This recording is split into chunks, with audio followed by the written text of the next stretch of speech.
Alright, so let's talk about keyboard inputs. Now, this is what we had last time. If we play this, we get the cube rotating, the light rotating, and stuff. And that's pretty cool, but to make a video game, we need to get inputs from the user, using the keyboard and the mouse, right? So we're going to be talking about the keyboard first, because using mouse is a little bit more complicated, but we'll talk about keyboard now. So this is the script that we had last time, the one that we've used to rotate the light and rotate the cube and everything. Cube rotate script. So I want to make it in such a way that if I press the space bar once, the rotation would stop for everything, and then if I press it again, the rotation would start again, and then it keeps toggling back and forth. So to do that, let's make a boolean value. Bool can rotate, and we'll set it to true here. Can rotate is true, and I'll take away this FPS debug thing. I'll say if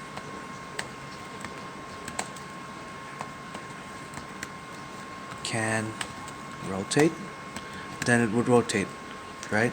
Now if we play this, nothing would change, right? It would still rotate. It would still rotate, but we don't have the FPS. It's gone. Okay? So I want it to be like when I press space, right? So how do we do that? Well, just say if input dot get key down. Okay, so we have get key down, and get key up.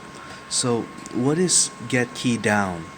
Well, get key down gets executed when I press it, when your keyboard key goes down, basically. Okay, and so we want get key down here, and we want to say key code dot space, because I'm pressing the space bar, and when I hit it once, I want can rotate to be not can rotate. Okay, that way when can rotate is false, it would become true, and if can rotate is true, it would become false when I press the space bar. Now let's try, let's see what happens. So I'm playing it, it's rotating. I'm gonna press space now, everything stops rotating. See, if I press space again, it would rotate again. Press it again, it stops. Rotate, stop. Rotate, stop. Okay, so now let's go over so that's how you get inputs from the keyboard. Now you can change this key code to anything you want. Dot N maybe.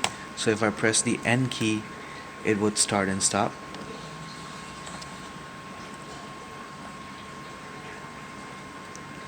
See, rotate, not rotate, rotate, not rotate. Okay, so that works pretty well. Now what is you saw get key up and get key as well, so we'll change this to get key now. Get key. Now what get key does is, when you hold the key down, it would keep on getting executed. Once you leave it, it will stop executing. So now what I can do is I can say can rotate is true here, and else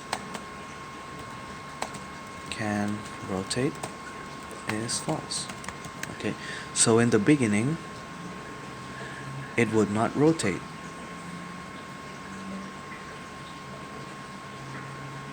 Okay, look, it doesn't rotate, right? Now I'm gonna hold the key down. Okay, I'm holding the N key down, and it's rotating. I'm gonna leave it now, it stops rotating. Okay, I hold it, leave it, hold it, leave it. So that's how get key works. Okay, now get key up gets executed when your keyboard key goes up after you press. Okay, so get key up, and so now, okay, let's not do this. I'll toggle can rotate. Okay, now, okay, look, I'm gonna play this.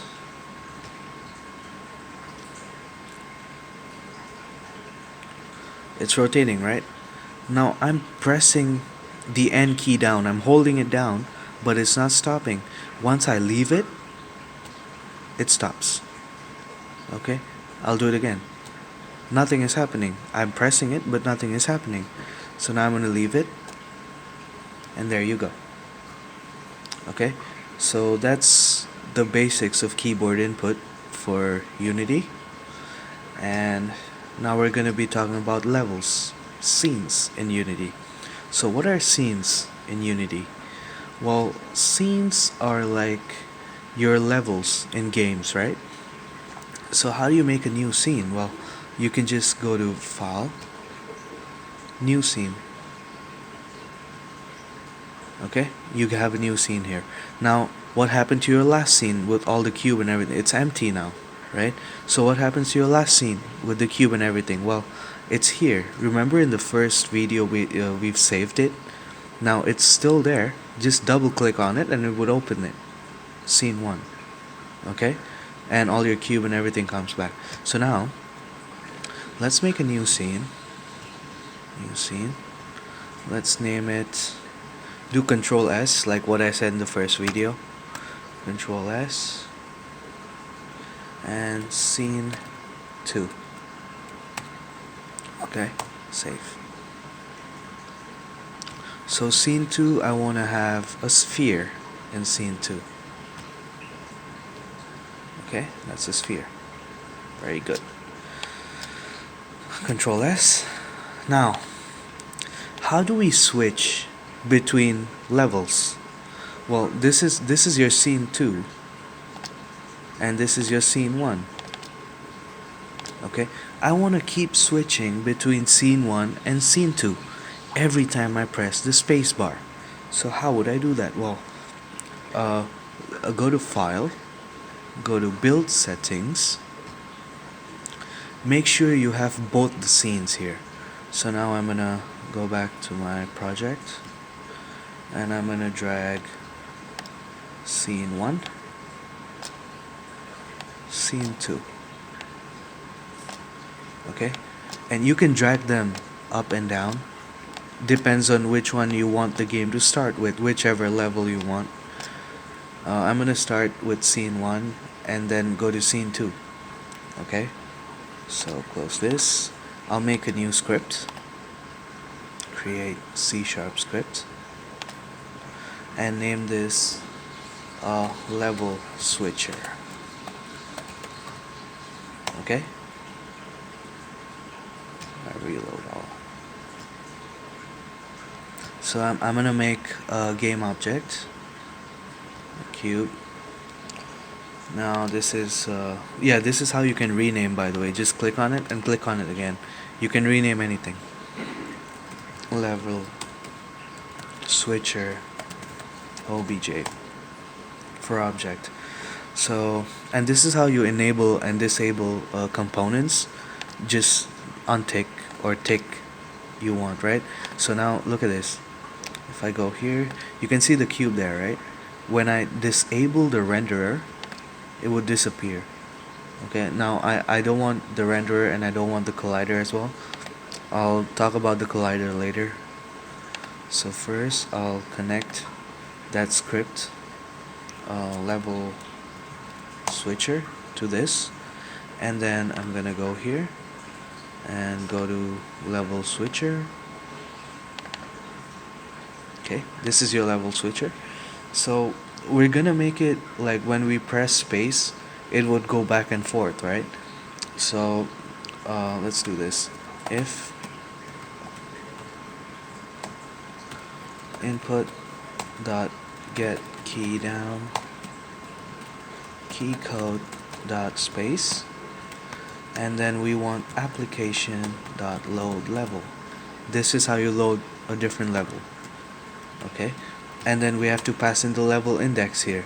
Now the index starts from 0. Okay, look at this.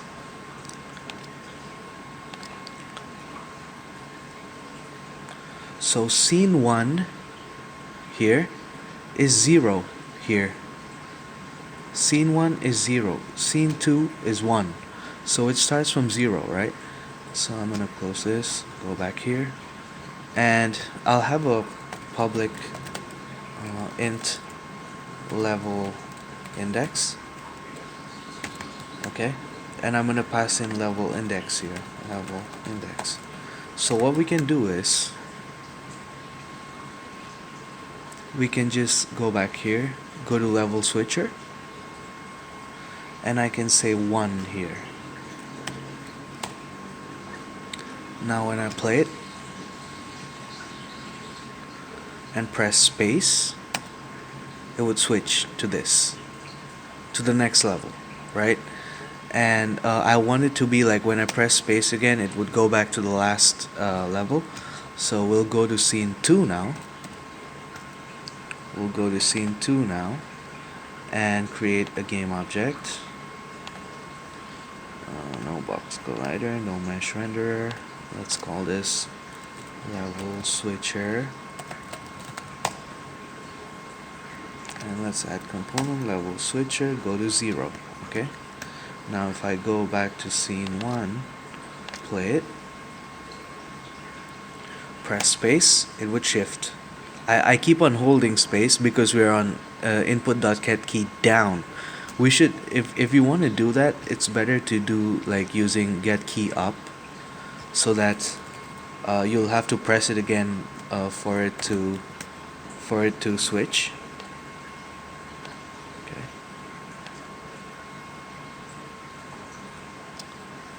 So let's do it again. Press, leave, it shifts. Okay, press, leave, it shifts. Okay, don't, the lighting is a bit messed up, but don't worry about that. We'll talk about that later. Okay, so that's it. We've learned how to get keyboard inputs, and we've learned about different scenes and how to switch between them. So peace.